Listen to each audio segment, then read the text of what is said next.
Olá pessoal, tudo bem? Como combinado, né? Estou gravando aqui a audiência referente à aula referente às prisões. Tá? Inicialmente, a gente já tem que ter na nossa mente o seguinte: existem dois tipos de prisão. A primeira, que é uma prisão penal, que a gente chama, tá? Que ela só se inicia a partir do trânsito em julgado da sentença. Tá? E um segundo tipo de prisão, que é a prisão processual. O que é a prisão processual? Ela decorre durante o processo. Prisão preventiva, temporária, vocês já ouviram falar com certeza. Tá? Por algum motivo, o juiz, em algumas circunstâncias especiais, ele vai decretar a prisão do sujeito, mesmo que ele não tenha sido condenado ainda. Por exemplo, ele está ameaçando testemunhas, tá? Aqui tem um conceito de prisão, etc. Esse material vai estar disponível no AVA, tá? Quem quiser parar a aula também copiar, fique à vontade. Aqui nós temos a prisão extrapenal referente ao direito civil, tá? Nós sabemos que o devedor de alimentos, ele também pode ser recolhido ao cárcere, mas são questões específicas, tá? De cada matéria, e também a prisão militar, tá?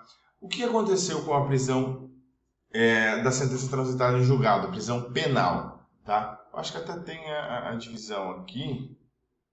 Puxa, aqui. Prisão penal, aquela que decorre de sentença condenada transitada em julgado. A prisão cautelar, provisória, processual ou sem pena é aquela que ocorre antes do trânsito em julgado. Sempre foi assim? Não. Dica. Vamos aqui do período de 2016. Aqui tem todos os períodos, está começando lá em 2009, mas o que interessa, o que eles cobram muito é esse período aqui, tá?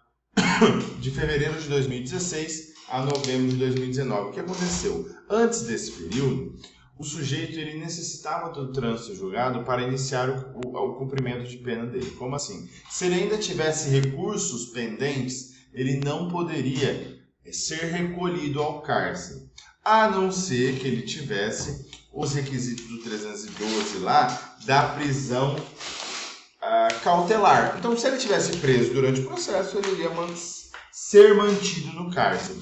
Se ele não tivesse os requisitos da prisão preventiva, ele iria aguardar o julgamento em liberdade normalmente. Então, o sujeito aguardava o julgamento em liberdade, pendia recurso no STF, STJ. O que aconteceu? Teve gente que impetrou, advogados, mais de 80, 70, 90 recursos no STF, STJ. Demorava o julgamento, o processo prescrevia e o sujeito não cumpria mais a pena. Tá? Se não me engano, o Edmundo, aquele jogador de futebol, lá na década de 80, ali, ele acabou matando uma pessoa num acidente de carro. Um processo dele, mesma situação, ficou nos tribunais superiores durante muito tempo e prescreveu. Então, vários artistas acabaram, pela contratação de bons advogados, empresários, quem tinha um pouco mais de condição, contratando bons advogados e conseguindo elevar vários recursos ao STF e aguardar a prescrição do delito.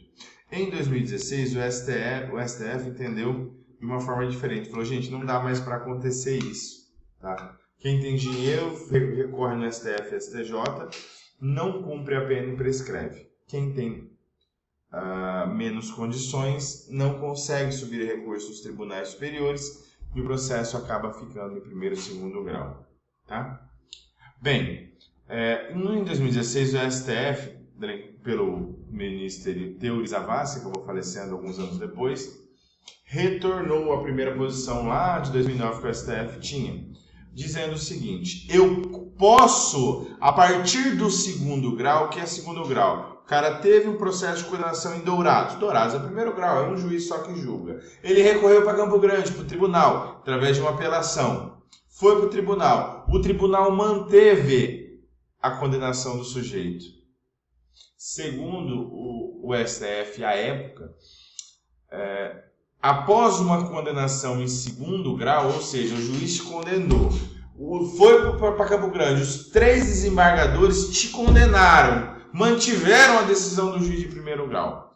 Logo, você não é mais presumivelmente inocente. Tá? Você vai ter direito a recurso? Vai, sem problema, pode recorrer à vontade. Agora, a partir da sentença do acórdão de segundo grau, você necessitará ir para a cadeia, porque o juiz já te condenou, os desembargadores revisaram e te condenaram, você vai para a prisão. Isso durou até 2019. Por quê? Porque quem entrou nessa regra foi o ex-presidente Luiz Inácio Lula da Silva. Condenado em primeiro grau, condenado em segundo grau. Quando ele recorreu para o STF e STJ,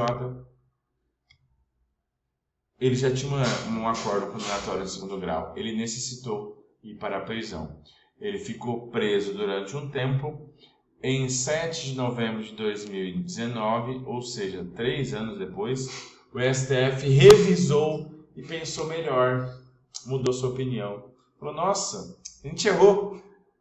Não sei se eles falaram a gente errou, né? Porque eu acho que eles nunca erram assim na cabeça deles. Mas agora mudamos o entendimento. Por quê? Porque a situação virou uma guerra na imprensa, todo mundo voltou a debater esse tema. E no Brasil, diferente de outros países mais sérios, a Suprema Corte não revisa uma matéria com 2, 3 anos. Você pega nos Estados Unidos, a Suprema Corte demora no mínimo 30, 40 anos para revisitar, para rejulgar uma matéria. Porque eles falam, olha, já foi julgado recente, 10, 20 anos atrás. Por que nós vamos julgar de novo isso? Não tem porquê. O STF muda de entendimento a cada 2, 3 anos. Tá? Houve um entendimento em 2016, colocaram-se, sei lá, 100, 200 mil pessoas na prisão, porque várias pessoas estavam nessa situação, não era só o Lula não. Tá? O Lula acabou sendo condenado, aliás, posteriormente à decisão de 2016. Mas várias pessoas estavam nessa decisão. Tinham a sentença de um juiz de primeiro grau, tinha uma sentença de juiz de segundo grau e estava com recurso em Brasília. Várias pessoas foram obrigadas a ir para o cárcere, porque estavam nessas situações, e posteriormente retornaram à liberdade porque o STF mudou de opinião. Detalhe, um dos fundamentos mais interessantes que o STF usou, à época de 2016, é que nem 2% dos recursos que, após o Tribunal de Justiça julgar, mudam no STJ. Tá? Então é a minoria da minoria da minoria dos recursos entram no STJ. Logo, há uma problemática grande ali a respeito desse julgamento. Hoje o que vale? O STF voltou atrás e não é possível efetuar a prisão penal, aquela decorrente de sentença, no sujeito que ainda tem recurso pendente, ainda não transitou em julgado a sentença dele. Beleza? Beleza. Partindo para a próxima etapa, aqui ele fala do momento da realização da prisão, algumas regras processuais da inviolabilidade do domicílio, tá? Já no direito constitucional a gente trata conceito de dia, também o que é dia, né? Porque à noite eu posso entrar ou não posso. Então, falam muito, é o horário ou é o critério físico astronômico? Celso de Mello defendia isso, né? Ele falava que é do pôr do sol ao crepúsculo, do nascer do sol ao crepúsculo. Mas para alguns, aqui citado no material José Alfonso da Silva, é das 6 às 6, tá? Não existe a lei não traz esse critério, né? A maioria da doutrina, ela vem defendendo o critério de horário, não o critério de pôr do sol e aurora, porque é um critério não muito metodológico, sabe? Do mandado de prisão. Existem alguns requisitos, né, no mandado de prisão, a assinatura do juiz, a identificação exata da pessoa, tá? Não pode restar dúvida se é o João, é o Mané, ou se é o João ou o irmão gêmeo dele. Não, tem que estar específico no mandado de prisão, sob pena de eu acabar prendendo outra pessoa que não tem nada a ver com a situação, tá? A prisão por precatório não tem problema. Hoje é muito utilizado a situação dos sistemas de polícia. Então o sujeito pega aquele mandado de prisão, os tribunais, e joga no sistema SIGO, joga no sistema de polícia militar, enfim, das polícias do Brasil, para que quando o sujeito cai numa blitz em outro estado, vá fazer uma audiência em outro estado, conste lá o mandado de prisão dele. Tudo bem? Prisão especial. A prisão especial é para algumas pessoas, né? algumas, assim, não é questão pessoal, é questão da função que existe, do trabalho realizado. A pessoa ela vai ter um benefício na sua prisão. Membros do Ministério Público, tá? Advogados, quem foi jurado em tribunal do júri, tá? São pessoas beneficiadas com essa prisão especial. Em algumas situações, aqui no artigo 295, ele fala, por exemplo, de pessoas que detêm curso superior, tá? Não, aqui, ó, os diplomados por qualquer faculdade das superiores da República. Não existe uma recepção da Constituição a respeito dessa situação, tá? Por quê? Porque antigamente, na época da Constituição, da época do Código de Processo Penal, 1940, 1950 ali, houve na época era difícil, né? As pessoas formadas eram geralmente médicos, advogados e engenheiros, então existia todo uma paixão, né, pelos diplomados. Hoje não existe mais essa possibilidade de prisão especial, tá? São para delegados de polícia nessas situações. Sala de Estado Maior, tá? Não é uma cela, é como se fosse uma sala com um banheiro, com uma mesa para se sentar, é uma sala fechada que você fica impossibilitado de sair dali, tá? Nesta sala de Estado Maior, algumas das prerrogativas, membros do Ministério Público, Defensoria Pública e os advogados devem ficar nessa sala de Estado Maior, tá? É uma espécie de prisão especial, mas tem uma determinação já. Não tem dourado, é muito difícil acontecer, tá? Por que não tem sala de Estado Maior? Porque se acontecer de algum promotor, algum advogado ficar preso, não tem sala de Estado Maior. Então o sujeito fica na prisão domiciliar, fica em casa, tá? Então é como se fosse assim, não vamos construir para que se alguém for preso, não tenha. Então aí o cara vai para prisão domiciliar, tá? O que acontece muito no nosso estado é mandar para Campo Grande, no presídio militar lá, ter uma estrutura um pouquinho melhor, etc. Então vai para lá, não fica preso efetivamente, né, na PET, nessas outras penitenciárias normais, tudo bem?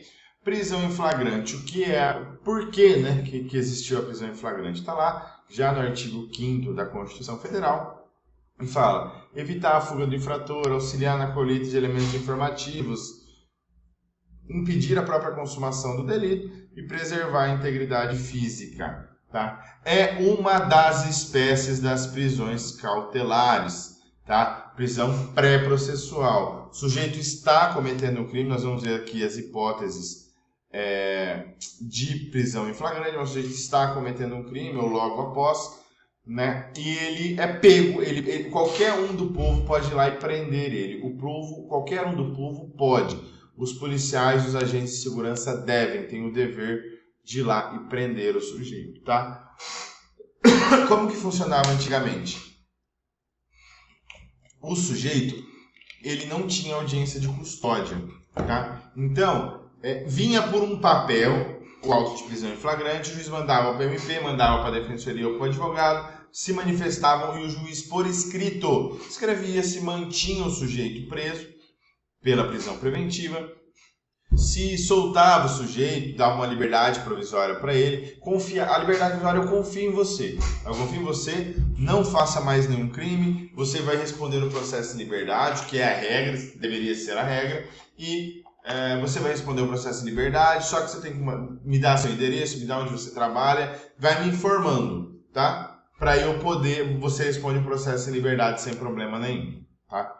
Após 2019, houve a instituição da audiência de custódia no CPP. Ela já vinha funcionando desde 2015, através de uma resolução do CNJ, resolução 319, tá? Do CNJ, que trazia já uma audiência de custódia através da resolução do CNJ. Na audiência de custódia, o juiz vai analisar, vai ver frente a frente o cara, para ver se ele apanhou da polícia, para ver e para decidir, por fim, se vai soltar o sujeito, vai liberá-lo para responder ao processo de liberdade ou vai prender na prisão preventiva.